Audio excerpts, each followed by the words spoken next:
say they cost her $40, and the sales tax in her area is the 10%. That's $4 more that she would have to pay. I don't think she's going to see this new tax and suddenly get in the car and drive to a store. She's tired, it's 10 o'clock at night, and she's just going to pay that tax. And that's $4 less that she would have on what is probably a very strict budget. Another example, well, I'll skip that example, but my point on that is for ordinary people all across the state on strict budgets, this new revenue generation, we do consider a new tax, but I know there's some disagreement on that, will hit them the hardest. Most people in this room, including myself, may be able to afford this new amount that we're going to be paying, but for many hardworking Arkansans across the state, they will feel this new tax on every online purchase that they make. These examples I've highlighted, I just wanted to show kind of the interest involved. Myself, or Conduit for Action, has any financial interest to gain by seeing this legislation pass or fail. I do understand and appreciate the frustration that some business owners are facing, in the environment that we're in, with people going to more online shopping rather than in brick and mortar stores. However, I don't think that taxing people more is going to suddenly start pushing them into those stores. I think they will still decide to purchase online due to the convenience of shipping straight to their home. I think this bill would simply mean that they have less money with which to make purchases. If you want to cut sales taxes for these other businesses, I guarantee you won't be seeing me down here at the end of the table speaking against that. One other issue I wanted to address is kind of the purpose of a sales tax. We believe the sales tax is levied against persons in a specific location to make sure that those persons benefiting from those local government services are paying towards those benefits. With online purchases, however, the seller is not in the location and is therefore not benefiting from those local government benefits. The box stores in the locations do benefit from the roads, the sidewalks, the emergency and police services, and other local government benefits from which an internet company in another state does not benefit. In the bill, it argues that the money is needed to support infrastructure for state and local services, but I wanted to present this scenario. A private person is at their private home using their private computer with their private internet, making a private purchase from a private company. Nowhere in that transaction does the government provide any service in which they should be paid a tribute through this sales tax. The government coming into that process to tax it will only stifle further innovation on the Internet of Things to come. I also wanted to address a resolution. I think Representative Hendren mentioned before a resolution that the Benton County Republican Party had passed in opposition to Internet sales tax. And just this week, the Washington County Republican Committee of Arkansas also passed a resolution opposing specifically this bill, and I wanted to read a portion of that. Whereas the members of the Washington County Republican Party of Arkansas believe and affirm regarding taxes the Arkansas Republican Platform of 2016, which states, without the rights to private property, individual rights are diminished. As such, we recognize the importance of lower taxes not only to spur economic growth, but to ensure that individuals reap more of the benefits of their hard work. Whereas the members of the Washington County Republican Party of Arkansas believe and affirm the following regarding the Internet, and specifically stating the National Republican Platform of 2016, which states, we want government to encourage the sharing economy and on-demand platforms to compete in an open market, and we believe public policies should encourage the innovation and competition that are essential for an Internet of Things to thrive. We will consistently support Internet policies that allow people and private...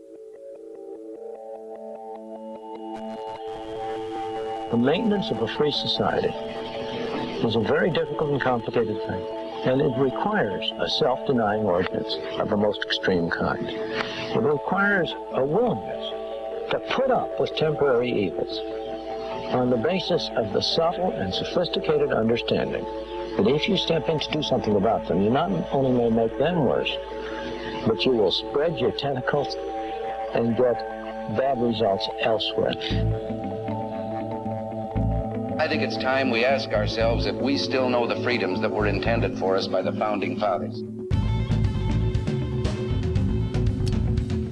We lose freedom here. There's no place to escape to. This is the last stand on earth. Whether we believe in our capacity for self-government or whether we abandon the American Revolution and confess that a little intellectual elite in a far distant capital can plan our lives for us better than we can plan them ourselves.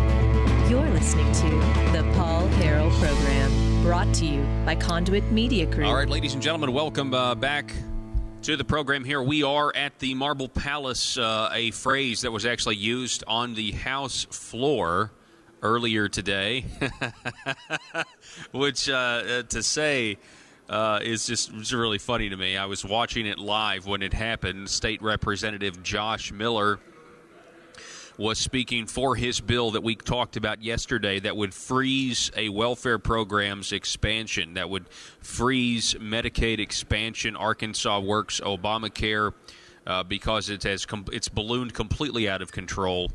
We are now at a place where, I mean, they said only 200,000 people would be on the program, and now we've got 340,000 people are on the program. Could be even more. We've heard from state representatives, 20%, let me just say this, 20% of the committee, 20% of the House Public Health Committee has had daughters go in to have a baby and get signed up for Arkansas Works at the end of it involuntarily. 2 out of the 20. I mean, so we got a problem. We have a big problem going on, and I think that's what kind of reflects the vote today. Josh Miller's bill to freeze Medicaid expansion passed with 55 yes votes. It should have been much more than that. It should have been much broader than that. But you had Republicans like Charlie Collins that stood up and said this is not the right way. Essentially, this is not the right way to cut spending, is what he said, which is strange. I mean, we've got to cut spending somehow, and right now you have a program with 200,000 people on it. It was never supposed to get above 215. Then they said 225. Then they said it'll never get above 250,000. Just trust us, and now we're at 340,000. That is unacceptable, but that didn't stop Republicans like Charlie Collins for speaking against this bill. He sounded like this earlier today. From the House floor. Let's see if we can get this queued up for everybody out there. Here we go. Thank you, Mr. Speaker. I think all of us understand that the goal is to minimize the spending, maximize the effectiveness, and try to maintain a minimum level of quality in our health care programs. We have asked for this waiver multiple times, and it's been denied. And it's denied for a very good reason. It's denied because it's a very unfair method of employing cost reduction. Now, that is Charlie Collins saying that the waiver to freeze Medicaid enrollment, he says that it gets denied for a good reason. I mean, that's really exposing him for the first time. I mean, he might have said this before, but I don't ever remember him saying that he thinks a Medicaid enrollment freeze is a bad thing. He's agreeing with the Obama administration here. I don't know how else to say this. I mean, that's what he's doing. Because the reason it's been denied has nothing to do with the fact that it's a bad idea. The reason it's denied is because the Obama administration wants to deny a Medicaid freeze. That's why this is denied. The Obama administration wanted welfare programs and dependency throughout the land. That's their goal. That's what they think actually helps people, is for you to be dependent on the government and for welfare programs to constantly expand and never actually do the job that they're intended to do, which is to help people by lifting them out of their situation. I mean, this kind of goes back to an old argument. It's a broader argument, but how many times has the government tried to tackle a problem and they fix it, meaning they actually fix it and they're not needed anymore? They expand or they create this department to deal with this problem, and we deal with the problem for forever. They never once that I know of, except maybe in a wartime, and war's different because the military has to be efficient, or they have to be efficient, effective, or you know, they get killed. But when it comes to like a program, we got to save this group or we got to save that group, they never actually ever accomplish their mission, do they? They're there forever. Back to Charlie Collins. I really think this is amazing that he says some of this stuff. What he is saying is that that the Obama administration was right to deny us the requests to cap our enrollment or to freeze our enrollment. And that's just simply, Thank you, Mr. Speaker, I just for disagree a very with good it. reason. It's denied because it's a very unfair method of employing cost reduction. If you were to say to a group of people, anyone that has 1, 2, 3 is allowed to sign up, and then you say to somebody who has achieved 1, 2, 3, you're not allowed, that becomes an extraordinarily unfair issue from a legal perspective, and the federal government has not granted it. We are working hard on reforms. The current administration in Washington, D.C. is listening closely to our input. There are many better ways to go about the approach of managing the cost while delivering effective care. This offers us one of two outcomes. One outcome is to look like we don't understand good approaches to managing the costs and the benefits. The other is to hamstring us so that when Washington does move forward, we've got our ankles tied together in terms of real reforms. And I would encourage you to vote this down. Yeah, that's a strange thing. I don't even know what that means in terms of real reforms. Now, that might be alluding to what Republican Deborah Ferguson said, and she got on the floor to speak against Josh Miller's bill to freeze Medicaid expansion enrollment. Now, this is not traditional Medicaid. This is the expanded population of able-to-work adults, many of whom are not working. Republican Deborah Ferguson gets up and says that we have to have welfare programs because of potential block grants from the feds to the states, that we need our welfare programs to be as big and fat and happy as they possibly can be so that we have a baseline that is large, and Arkansas would get more money with which to do things with. Now, this is not a conservative position at all when you see welfare as a positive for your state. It's not a conservative position.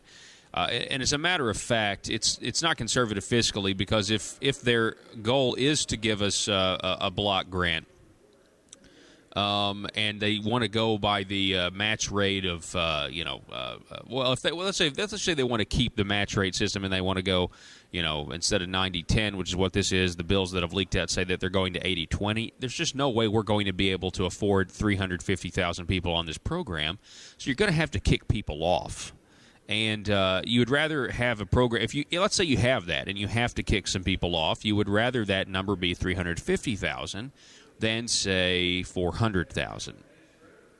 It's about making less people angry at that point. And that seems to be where we're going because there's just not enough money. And it's getting close time that we let Arkansas Works, the private option, Obamacare, die the death it needs to die and be consigned to the dustbin of history to the chagrin of big government Republican politicians that have staked their entire political future on the success of a government program based on the idea that we'll force people to buy a product and based on the idea that it is the government's responsibility to take from those who have money to pay for those who don't have enough to pay for their health insurance. That is what this program represents. Republicans should have rejected it from the beginning. They did not, and that's why we're having this conversation we are today.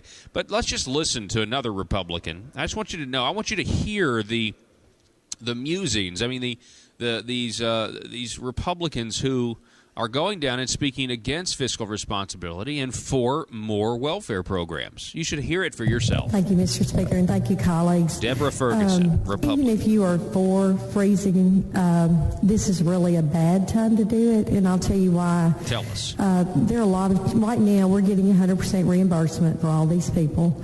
That will change in January. And by then, we should know more about what the federal government is going to do. I think there will be some changes to the Affordable Care Act. The most likely change that I'm hearing about from, I think, people who know is that maybe we'll go to a block grant. My apologies. She's a Democrat. By eliminating more... My apologies. Deborah Ferguson is a Democrat. I don't mean to slander her in that way. So in many ways, she's being more consistent than many Republicans are. My apologies, though. She is a Democrat, not a Republican. People on the program, we could actually hurt our state funding going forward. We could actually get less money by reducing the number of people, because if they go to a block grant, our baseline funding will be based on when we enter the program. So we don't, while we're getting 100% funding, why would we, in the long run, mess up our baseline funding going forward? We want to have the maximum baseline per member funding if we go to a block grant. It's just preemptive, and there's no need to do this right now. I know we're probably even going to have to come back for a special session to address a lot of these issues. There probably will be a national freeze in some regard, but we want our funding to be the maximum when we have to go to the block grant, and when we freeze, we want our maximum enrollment to be to the maximum, even though... Yeah, we get the point. Deborah Ferguson wants the welfare programs to be as fat and happy as they possibly can, so we get a different baseline. Taxpayer money to fund these government programs, it literally is the opium of legislators. The opium of legislators. I think I wrote that's funny. The opium of legislators. I'm remembering something from my childhood. I think with the assistance of my father back in grade school, I wrote an essay about testing called The Opium of Educators, saying that these standardized tests were a nightmare. I just remembered this. It's weird how phrases or altered phrases make their way back into your minds. Okay, so we're talking about Josh Miller. Let's listen to Josh Miller. What did he say?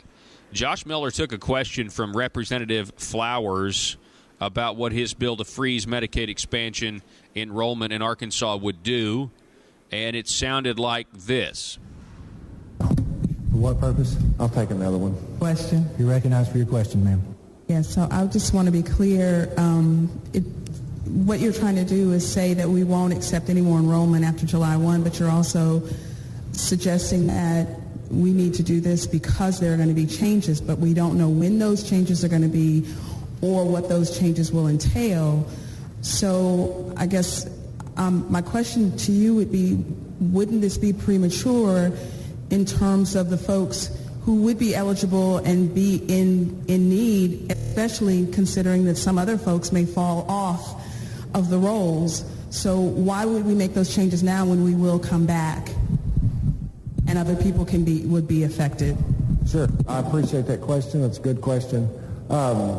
I guess for my answer to that would be, when we get outside of this marble palace and we're in the real world dealing with real business decisions and how we budget, when we don't know, when there is uncertainty, you wouldn't want to rush out here and obligate yourself for a lot of expenditures when you don't know exactly if we're going to be able to afford that.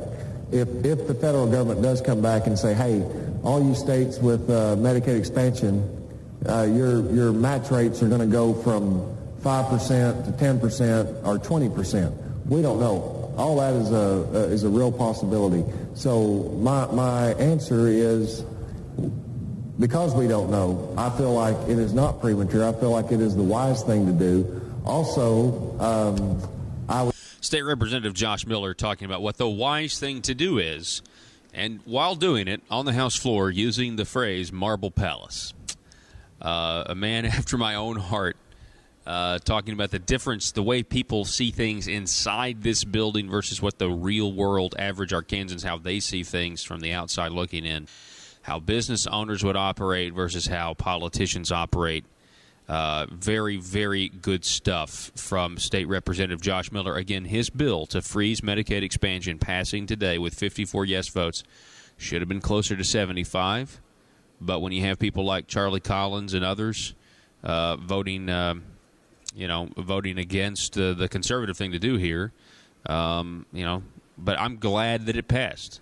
I talked to a freshman legislator a second ago. This person was very excited that they finally did something, that conservatives in the House of Representatives finally did something. This is a good bill. I expect it to get a ton of pushback on the other side in the Senate. It's going to have a high hurdle in public health in the Senate because of senators like John Cooper, who I don't think is going to vote for a bill to freeze Medicaid expansion.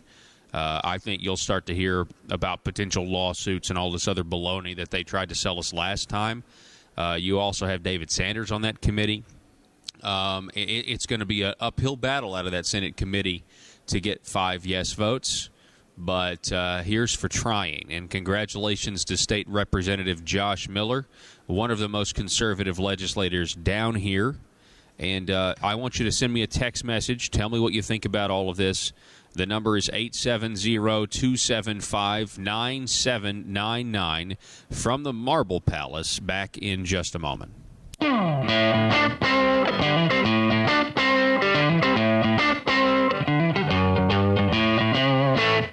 Arkansas small businesses are tired of taxes that are too high and regulations that work as obstacles to small business success. If you own a small business, it's time to take action. Now, I'm not talking about the local chambers of commerce. I'm talking about an organization that's actually run by small business owners and are fighting for small businesses right here in the state of Arkansas. They're called Conduit for Action, and they're on your side. Conduit for Action is here not to get something from the government, but to be left alone by the government. Think of them as your personal advocate for limited government at the Capitol in Little Rock. If you're tired of all the politicians talking with no results and ready for action, start outsourcing your government affair needs with Conduit for Action. Go now to conduitforaction.org and click on Contact Us on the right side of the page. That's conduitforaction.org, and stand up for small business in Arkansas.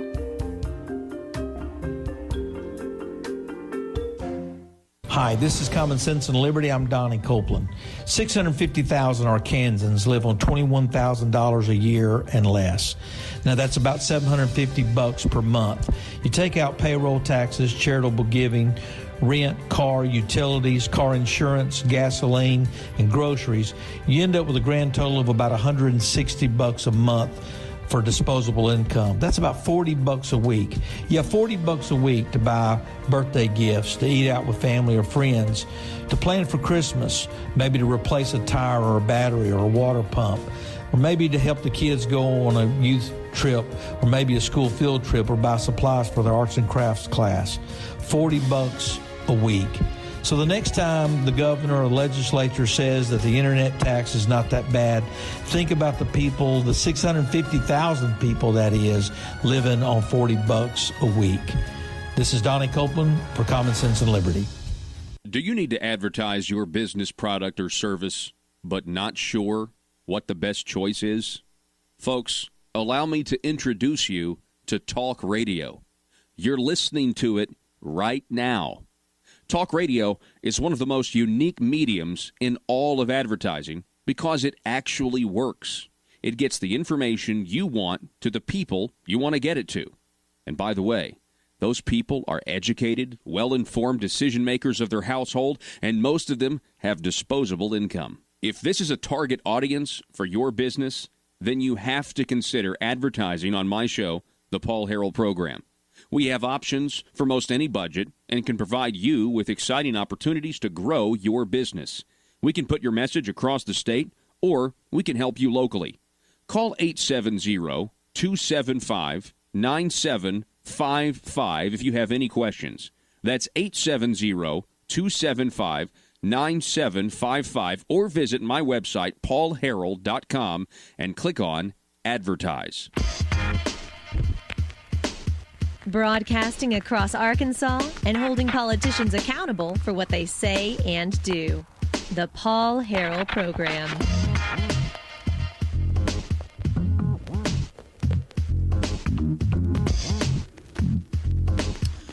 All right, folks, here is State Representative John Payton speaking for State Representative Josh Miller's bill that passed earlier today from the House floor. Listen. Thank you, Mr. Speaker. I spoke against Josh the other day, so I owe him one. Now, we vetted this quite a bit in the Health Committee, and there was a lot of questions similar to what we're hearing now about, how many people may be left out by freezing enrollment. The truth is that all the ones that are currently on there can be renewed or re-enrolled. So the question is, how many would be left out? As it's been stated, the estimate was 215,000 would qualify. We're now at 330,000. So that's 150% of what was projected to be on this program. But I had a very personal, very real experience a couple of months ago that explains to you and enlightened me on where this new enrollment comes from. In November, my daughter gave birth to our 7th grandchild. My daughter and her husband participate in a Christian Share health group that pays they pay each other's expenses. If you're not familiar with it, all the doctors get paid, all the hospitals get paid, but it's not insurance. It's a Christian Share group. While she was in the hospital giving birth to Stephen, they automatically enrolled her in this Arkansas Works program. She didn't find out that she'd been automatically enrolled until January, at which point I contacted Constituency Services, been working on getting her unenrolled. I waited in Health Committee and debated whether or not I wanted to share that personal information, and in the end I finally decided to do that. To my surprise, and to Representative Miller's surprise, because he didn't even know about my story, Representative Hammer spoke up in Health Committee and said the exact same thing had happened to him last year with his daughter, and that he's still working to get her off of the Arkansas Works program. So I would just say that I believe with the 330,000 that are enrolled, we've pretty well covered the people that need to be covered. There was a lot of discussion back in 2013 about the woodwork effect, and with the fact that we are expanding, attract people to Arkansas, to be getting on there. People coming out of the woodwork to sign up, so to speak. I think it is the prudent thing to do. There's a lot of information coming out of Washington, D.C. that the match rate is going to be significantly higher than what we expect. And I do believe that we should freeze enrollment as of July 1st of this year. That's State Representative John Payton earlier today. I mean, really good stuff there. Is that not incredible, though? I mean, that you would think this would be a story somewhere else in a statewide outlet, that you have 2 state representatives, both of which on the Public Health Committee, and in the process of discussing whether or not to freeze this Medicaid expansion, Obamacare, both of them have daughters, one daughter-in-law. I think Representative Kim Hammer was his daughter-in-law. They both go in to give birth to grandchildren, and the mothers involuntarily get signed up for Arkansas Works. Now, this is on the record now, twice, once in committee, and now from the House floor. That's a huge story. I mean, this is happening to state legislators who are having trouble getting their loved ones removed from the program. What a huge story. You would think this would be a pretty big deal, but it's not. I bet most media outlets have no idea that that's even happened, because they're probably not following things as closely as we are here. The Liberty Machine rolls on. Senator Linda Collins-Smith will be on the program next, talking about your gun rights. So. All right, this is Kenny Walsh of the Paul Harrell program. I'm here in the Arkansas Senate Judiciary Committee, where House Bill 1249, the campus carry bill, was scheduled and supposed to be introduced and debated and amended, but it was not, because the chair, Jeremy Hutchinson, adjourned, claiming no other business. And I'm here with a spokesman for the National Rifle Association, better known as the NRA. And first, tell us who you are and what brings you here. Well, I'm Anthony Roulette. I'm the Arkansas State Liaison for the NRA-ILA, our Institute for Legislative Action, which is the lobbying arm of the NRA. And I'm here specifically to promote the campus carry legislation. Our official position right now is that we can't support the language as it currently exists, and we are supporting Linda Collins-Smith's amendment to make it a true campus carry bill. We're also working with other legislators to see if there's some middle ground that needs to be reached, but our position right now really is to go to a full, true campus carry, which is what Senator Collins-Smith introduced as her amendment. Okay, and what do you think, what was the reason for the incident that happened here today? First of all, if you could tell us kind of what exactly happened here today and why.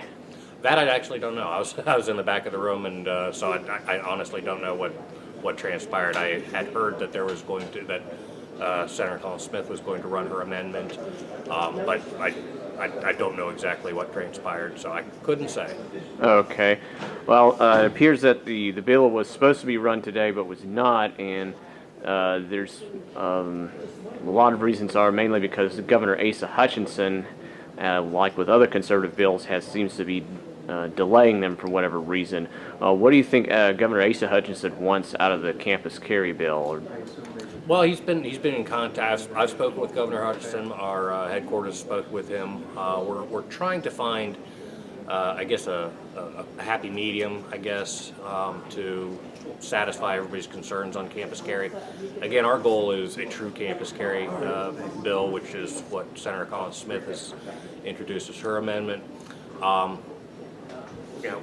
Our ultimate goal is to move the ball forward too. So if we can't get the Colin Smith amendment attached, then we'll have to see what we can get as far as making progress.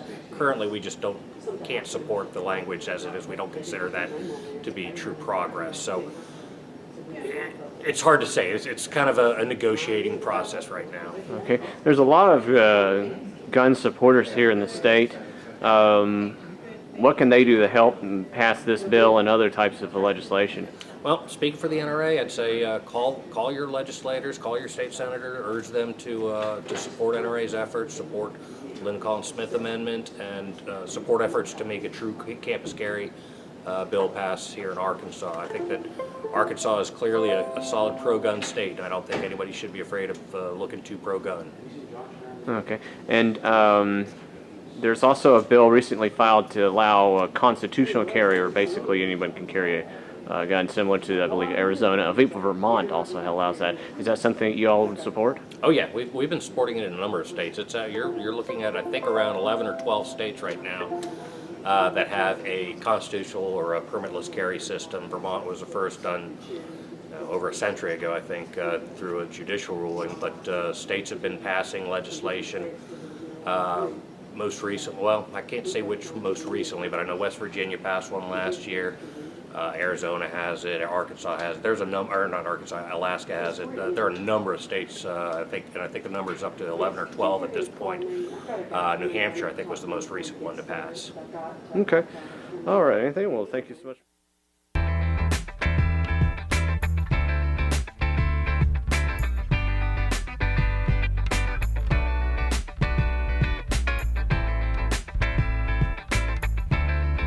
All right, ladies and gentlemen, welcome back to the program. Thanks so much for being with us. The phone number to text me today, 870-275-9799. We're joined now by Senator Linda Collins Smith for the second day in a row. Welcome. Great to be here, Paul. Thank you for having me. Now, the reason I'm having you on 2 days in a row is because we got more developments on this gun bill. It's House Bill 1249. It's Charlie Collins' bill in the House, Trent Garner's bill in the Senate. Yet there was basically a hostile amendment added. We've kind of been all over this. It's back in committee, thankfully, and you've got an amendment that is now backed by the NRA. The NRA no longer supports the bill as amended by Jeremy Hutchinson. So we had a Judiciary Committee meeting this morning. It was expected that the bill was going to run, and yet it didn't. What happened? Well, basically, the person that put the hostile amendment on is Senator Jeremy Hutchinson. They put the first hostile amendment on. When Senator Garner amended the bill, it was still a bad bill.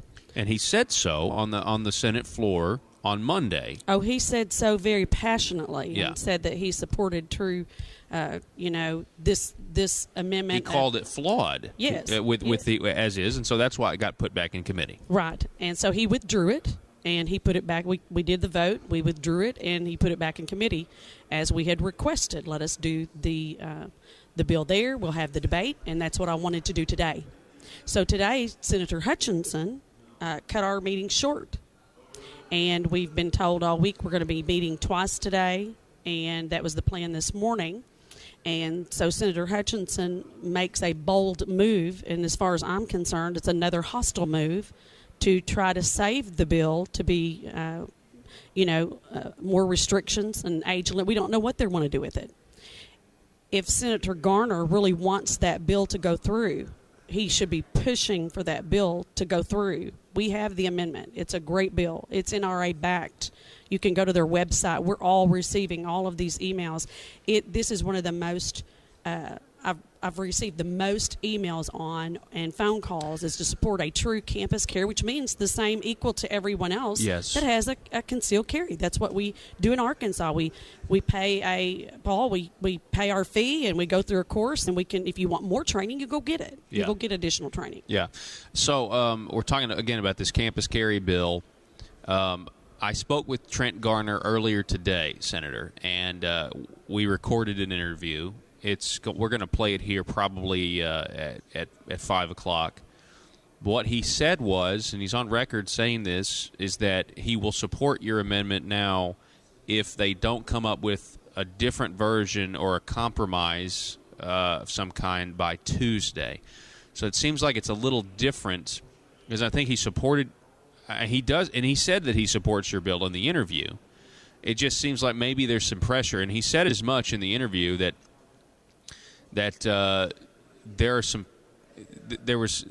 people who don't want to. It just seems to me, and I'll just say it, that people that don't want to have to vote against your amendment, and I don't think here's the thing. I don't think they will vote against your amendment. I just don't think they don't want to go on record one way or the other. They don't want to really vote for it, but they don't want to face the wrath of the NRA. And really, we need to be thinking about the people of Arkansas, because when they find out about this, they're going to be pretty upset about it. That's exactly right. And I think that when the people find out that the senator used his chairmanship to cut off the opportunity to put an amendment, I had an amendment. It should have been presented today. That's the way we do things in our committees, and he chose not to meet again until this.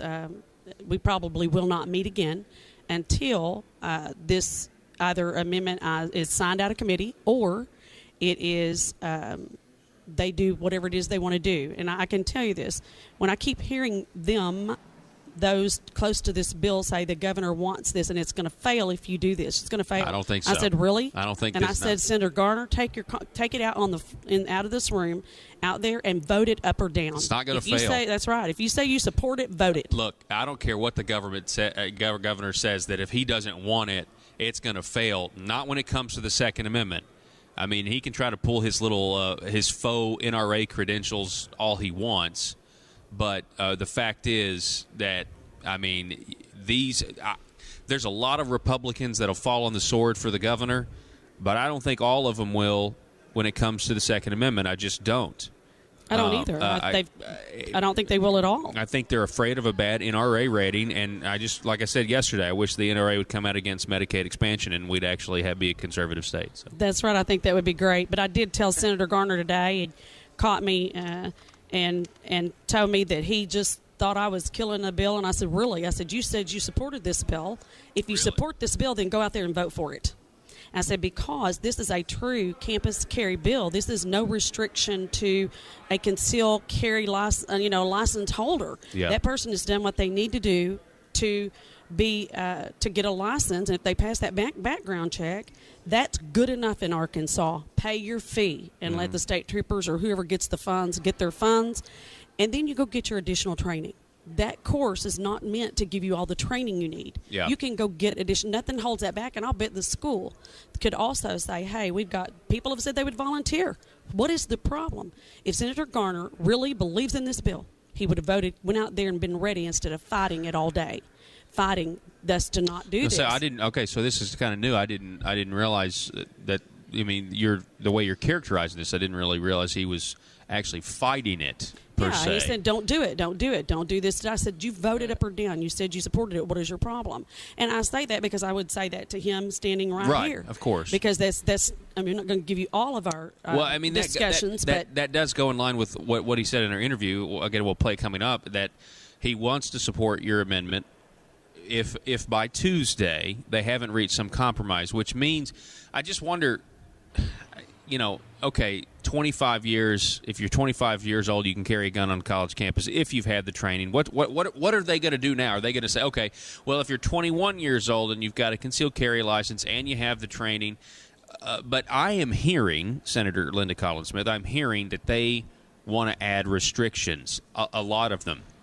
For example, if you were to be able to carry a firearm, you wouldn't be able to have it in your dorm room, which is strange to me. If that's what I'm hearing they're thinking about doing, which that's to me is ridiculous, because then you're going to have a whole parking lot that's full of guns ready for people to break into your car and steal the gun out of your car. Number one. Number two, if you're a young girl and you're traveling across a dark parking lot, I mean, that's when you need your weapon the most in these personal defense situations. And this is just common sense.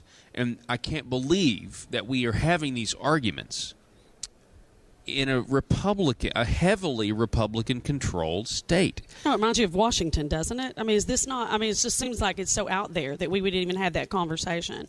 I just say this: if Senator Garner supports that bill, he should have worked to get it out of committee and work the floor. He chose not to do that, and he is matter of fact saying he doesn't think it's doing the same thing, as far as I'm concerned, as he did whenever he agreed to the amendments that were on it and all the restrictions. And the only way they can, the argument is that it won't pass. Their argument is that they want to get this thing passed. They want to make it better. They want to.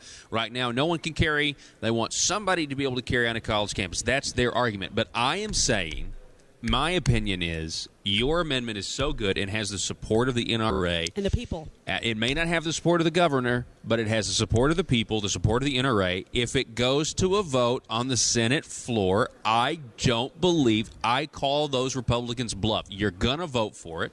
Now, Senator Jeremy Hutchinson could very easily try to submit another hostile amendment, and it goes back to committee where you're in the same situation all over again. That's possible as well. But, I just don't understand why we can't, try to do the best you can do first. Yeah, I want to say, Paul, I was visiting with some House members last night, and they said that they wanted that hostile amendment gone, that if that does not come off there, they'll be filing their own bills. And I believe that because that's what I did. If I had sat back and done nothing, we would have accepted what Trent Garner proposed. And that was a lot of restrictions. And that's his name on that bill. So in the Senate. And, some of us just didn't accept that. I mean, we voted obviously for the amendment, made it a little bit better. But as far as supporting a bill with all those restrictions, I can't believe we've created a new class of people. And, there is age discrimination. Why are we treating some college student who's intelligent that can be at a campus and go to college, treating them differently than we would anyone else? And I think that is just so wrong for us to even present a bill like that. I wonder if I wonder what Senator Jeremy Hutchinson's relationship to firearms actually is. I don't know. I mean, but it just seems to me that there might be an ignorance of firearms. I think that may be kind of what we're dealing with here. I suspect that we have people that maybe are scared of guns, and I don't mean that in a, like a looking down on somebody. I mean, you don't know what you don't know, but we definitely know this on the left. The left sees guns as instruments of terror, not tools.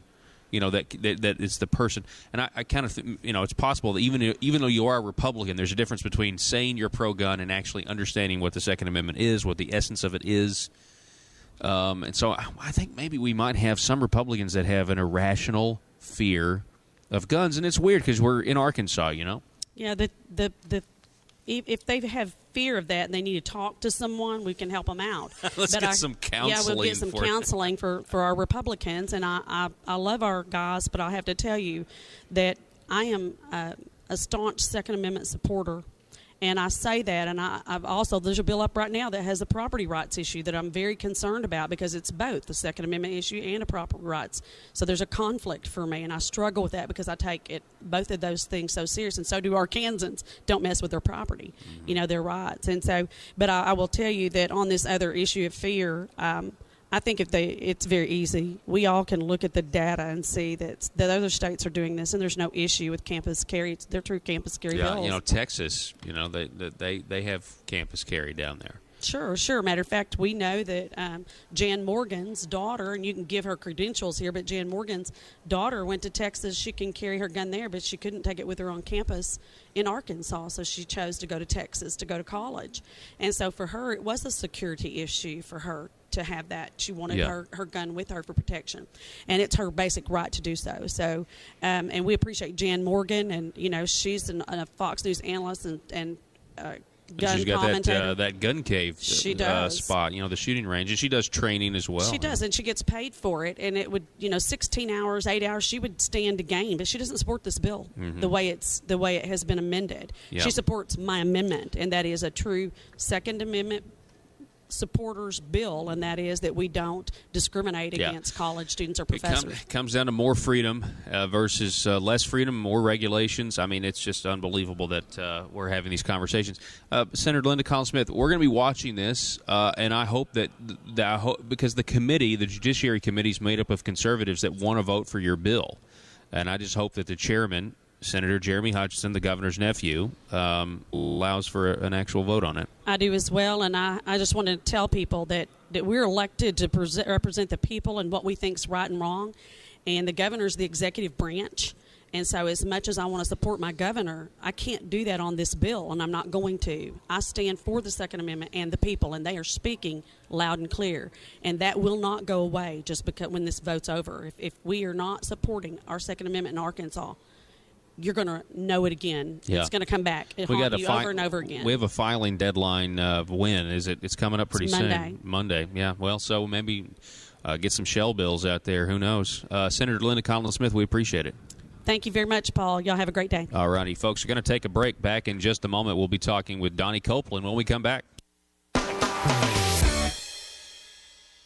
You've probably thought about getting your real estate license, but you keep putting it off. Don't put it off any longer. The Northeast Arkansas Real Estate School makes learning the business easy with enthusiastic, interactive, real-world situations, and you can do it all with only 6 days of class. Go to neaprofessionalschools.com and register for the next class. Financing is available. They'll travel anywhere in Arkansas to teach you everything you need to know to become a licensed real estate agent. Or you can take the class online at your own pace. That's neaprofessionalschools.com. 870-336-4155. Mention the Paul Harrell program and get 10% off. Don't put it off any longer. neaprofessionalschools.com. Who's next to Zipline? Me, and I'm really excited about this. Sir, I'm sorry. The Zipline has a 350-pound weight limit, and frankly, I do not think it would be safe for you. Oh, that's okay. I self-identify as 180 pounds, so it's cool. Sir, that doesn't make any sense to me, and I'm afraid we can't let you ride the Zipline. You're too heavy. I'm sorry. I can't believe this. I thought we had evolved as a society. I thought this was America, but I guess this is just my plight. First slavery, and now fat-shaming. Sir, again, I'm really sorry. You listen to me. If you don't let me ride, not only will I sue this company for discrimination, I will sue you for damages because right now my feelings are so hurt and I feel embarrassed because I'm holding up the line. Wouldn't be the first time. Watch it, mister. Look, okay, I'm sorry. I just don't think it would be safe for you. You don't understand. I self-identify as skinny. So you have to let me ride the zip line. The Constitution says so. I get to define my own reality. Oh, okay, fine, whatever. Ride the zip line. Mike, let this man ride the zip line. Thank you. Now watch as my self-identity trumps your bigotry. See you on the other side, racist. Here I go!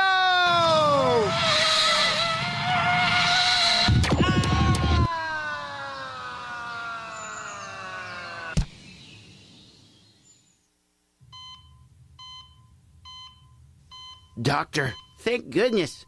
What's the prognosis?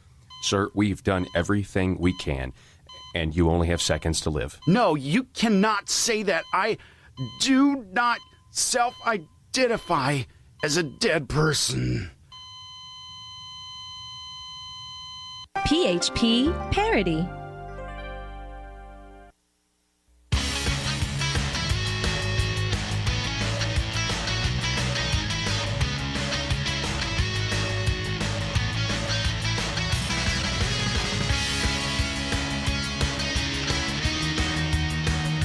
All right, folks, welcome back to the program. Thanks for being with us from the Marble Palace here. We were going to talk to State Representative Donnie Copeland, but we're going to talk to State Representative Jack Ladyman first. He's stepped up to the table here because he's got some news about what's kind of been going on when it comes to the new revenue that might be coming in if they go ahead and do the internet sales tax, which I'm against. But State Representative Jack Ladyman, welcome, sir. Thank you, Paul. It's good. Am I on? Yes, sir. Thank you, Paul. It's good to be with you. And I appreciate you letting me come on this quickly.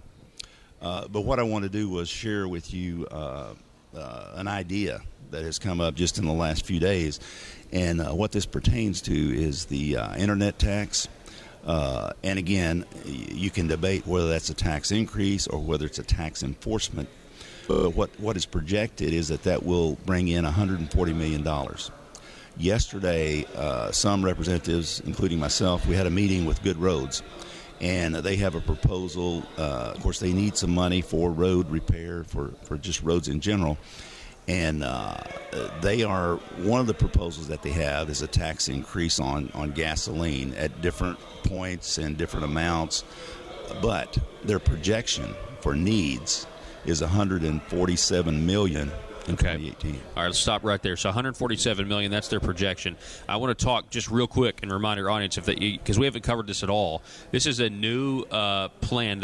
We have State Representative Dan Douglas is behind a new bill to tax the 6.5% state sales tax on wholesale prices of gasoline. This would be a double taxation. That's their proposal, because we'd still be paying our gas taxes that we pay at the pump, plus the state going in for another 6.5%. And he's quoted as saying it's a revenue increase. I'm sure some will say it's a tax increase. So that's a whole other thing that we need to talk about. But so the Good Roads Foundation or whatever, this is a bill that's already been filed. And back to what you were saying about the potential new revenue from the enforcement of an internet tax or the new sales tax on out-of-state sellers, $147 million. Go ahead, Jack. Yeah, Paul, you are correct. That bill was just filed yesterday, I believe, that the fuel tax that you were talking about. So if they need $147 million, we're projecting there's $140 million coming from the internet enforcement tax. I want to call it that rather than a tax increase. Well, there are two bills. I mean, you've got Dan Douglas's bill, which would require the internet companies to keep track of what you buy and send you an invoice, send you how much you owe, and then the other one that sends the DFNA what you owe and what website you bought it on.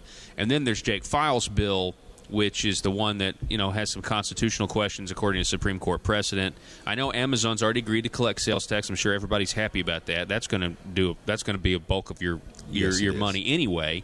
But it is right now. It's unconstitutional for the state to tax anybody that it doesn't have a nexus in Arkansas, and so that's a lot of out-of-state internet companies that don't have to comply with our jurisdiction. But anyway. At least that's the way we've been talking about it. But I do want to get to what you're talking about here, which is an offset. You're talking about taking the new revenue and and directing it somewhere. Actually, so it's not an offset. You're talking about taking it and putting it towards roads. Yeah, there are constitutional questions and some other questions that will come up. But the idea here is Representative Rye, has a bill that would take that $140 million that we would get from the internet tax, which is Senator Files' bill, I believe. Yes. But it would take that and it would put half of it into roads and half of it into an income tax reduction. So that would be partly an offset. Okay. Right. Okay. Right. So after we met with Good Roads yesterday, I talked to Representative Rye and I said, since the Good Roads Commission is projecting a need of $147 million, and this enforcement of this internet tax would generate $140 million, can we put all of that to roads and basically cover that need? And not only that, but before I forget it, if we put that $140 million to roads, there's a 4-to-1 match. So that's actually going to be more like $600 million because you got federal matching funds. Interesting. So it went from a partial offset to no offset. Actually, it's an increase in revenue to the state. Yeah, no doubt. Right. I just meant if part of it was going to go to income tax reduction, now that's not the case. Right. Which is but okay. So keep going. Well, I want to hear your thoughts. I think we could do a lot with $600 million, and I think that's a possibility. But what we wanted to do was talk to a number of people. I've talked to some other representatives, and 3 or 4 of us are trying to talk this up, because there are a lot of ideas out there on how to use this extra money, and there'll be a lot more. I guess that's what we're here for. But now, you voted against the internet tax, though, right? I did. Okay, so are you voted against it, which I'm glad that you voted against internet tax. So are you kind of thinking that if it happens anyway, that the money should be directed somewhere that's of use? Well, Paul, I'm conflicted, because there's a problem with the bricks and mortar stores. They are at a disadvantage with internet companies, and that really needs to be fixed. When I was a mayor, I was close to that, and there were a lot of people in bricks and mortar stores that came to me and said, hey, we're at a disadvantage because we pay sales tax, internet companies don't, so we need to fix that. So the disadvantage is what exactly? Is it just a dollars and cents thing, or what? Well, we don't have a lot of time left, but what do you think that is? If I go to buy a $100 pair of shoes at a Walmart store, I have to pay the sales tax. Might be 9%. Yeah. If I buy that pair of shoes online, I can buy it 9% cheaper. Yeah. Okay. So I might buy it online just because I can save 9%. A lot of people will do that. So that's the disadvantage. So it's just a price point. Right. Okay. It's just the price. So they're going to lose customers to internet folks. Yeah. So, right? but what about? I feel like, and I'll let you respond because we're about out of time. But if you think about the internet, my take on the internet is, we're using completely different infrastructures. Brick and mortar store, you police protection, roads, things like that. That's what and it's a local tax. Most of it, or a lot of it's a local tax or a state tax. But if I'm on my private property, private computer, private internet connection, private company, I'm not really using the same services that some of these other companies are. So. Well, of course, Paul, the argument there, it's not my argument, but it's what I've heard a lot. Yeah, I'm sure. Is if you're in a town, a small town, where you have no businesses and they're buying everything in a bigger town, say you're out in Brooklyn or Cache, and everything's being bought in Jonesboro, as an example, the city gets no money from that. But the citizens, they still need the roads, they need the police, they need the fire, and that all has to be paid for by the city. And if you're not getting that sales tax, then you don't have funds to provide those services. But I'm getting off the subject a little bit. Yeah, I mean, it's something that we've been debating here, and so I think it's a good debate to have. Let me cover the point I really wanted to cover, is that whether you call it $140 million a tax increase or an enforcement, it's $140 million coming out of the pockets of people in Arkansas. It doesn't grow on trees. We talk about, well, that's going to be another $140 million. Where does it come from? It comes from people. It comes out of their pockets. So if we're getting $140 million from the citizens of Arkansas, we ought to use that to benefit them. If we're going to fix the bricks and mortar problem and enforce the law, well, then let's turn around and give that back to them, or help them in some other way. Everybody can support roads, so that's what I would propose. State Representative Jack Ladyman, I appreciate that. I appreciate you coming on and telling us about all this. In my opinion, it's government still tends to grow, and it's like, how much money do they need? Folks, we are out of time this first hour. Back in just a moment. Rush, Glenn, Sean, and Paul. This is Jonesboro's 1013 FM News Talk, KBTM. We were, Senator Files. You're free to close for your bill. Thank you, Mr. Chairman. I'll keep it short. I disagree with those who came down and encouraged people to break the law by not paying the tax. Dramatically disagree with them for that. I don't agree that it will stifle innovation. But here's what I look at when it all comes down to this. This is not a Democrat or Republican issue. We come down here and we make a lot of caucus decisions. We make decisions based on what's right for somebody or what's right for this group or that group. What I can tell you is that this bill is right for Arkansas. And it doesn't matter if you're a Democrat or Republican. I can promise you those small business owners in your district, whether they're Democrats or Republicans, they need this to happen. It's not fair to them, and I really can't. We've all taken flack for voting for this from those who I think misinterpret the law, and there's a few that interpret it correctly and still give a little grief, and I get that. That's part of our job. But I'm asking you, not to look at this down a party line, but to look at this as the right thing to do. And if you believe that this is the right thing to do, please vote for it. And if you don't believe it's the right thing to do, vote against it. I respect that too. But don't pigeonhole this into, well, all the Democrats voted for it. I hate when I go back home, somebody asks me a question, and the response to why some bill didn't fail is because some group got against it, and there were people in that group that I felt like were with me, and I felt like believed in the same things I did, but they voted against it because they felt like they were being pushed that direction. So I would encourage and ask for a good vote. Let's see where this goes on the House floor, and then let's work together on the backside of this to help the working people of Arkansas. Thank you. Thank you, Senator Files. Members, I think we're down here to the bottom end of it again. What's the pleasure of the committee? Mr. Chair? Yes, sir. Could I do a closing statement or two here? I'll keep it quick. Thank you. Okay. Members, what we heard here about the student that be paying more for his textbooks there. Well, we've heard higher ed also say one reason tuition is so high because we hadn't had state funding. We've got to have the money to do that. If we have more revenue, we might be able to give additional funding to higher education. We heard about the single mother who's going to be paying more for her internet purchases while she's sitting at home ordering. She may be sitting at home because the local store where she could have worked is closed because of an unfair advantage of the online retailers. We have to take care of our state. You know, we have to take care of our local businesses. And it's not a Democrat or Republican issue. It's an Arkansas issue. And, you know, I don't know. We passed medical marijuana here. I didn't know we'd realized we'd started smoking it yet. But some of this stuff, let's do away with taxes. That's fine. Which school you want to close? Which prison you want to shut down? Or are we going to draw lots to throw people out of nursing homes? How are we going to fund these issues? We all know that. But let's take the approach. Let's pass this. Let's get it out. Let's get it on the House floor. Have a good debate there. And then let's fight for our individual priorities and our group priorities and work together to try to make Arkansas better. And we can't do it on the back of destroying our local businesses. Thank you. With that, Mr. Chair, motion at the proper time.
The maintenance of a free society is a very difficult and complicated thing, and it requires a self-denying ordinance of the most extreme kind. It requires a willingness to put up with temporary evils on the basis of the subtle and sophisticated understanding that if you step in to do something about them, you not only may make them worse, but you will spread your tentacles and get bad results elsewhere. I think it's time we ask ourselves if we still know the freedoms that were intended for us by the Founding Fathers. We lose freedom here, there's no place to escape to. This is the last stand on earth. Whether we believe in our capacity for self-government or whether we abandon the American Revolution and confess that a little intellectual elite in a far distant capital can plan our lives for us better than we can plan them ourselves. You're listening to the Paul Harrell Program, brought to you by Conduit Media Group. All right, welcome to the program. So in that last hour, we were talking with State Representative Jack Ladyman. He was talking about the highway department needing more money, and there's some talk of saying, okay, well, if the internet tax goes through, let's take all that money and let's give it to the highway department so we can build more roads and things like that. You know, I mean, and I had Jack on because I wanted him to be able to express this, use this program as a medium to get out the message. But I just got to say, man, I'm against government growth. I'm against more money to these programs. The highway department has a budget, and they always need more and more and more, and we never say enough's enough, you know. And we did talk about the internet sales tax as well and the merits of that. And I'm sorry, I don't buy the fairness argument. I don't buy the competitive disadvantage argument. I don't buy that brick and mortars are at a disadvantage because we have different services being used, and it's pretty. I don't want to give the government another $140 million to spend every year, right? I don't want to do that.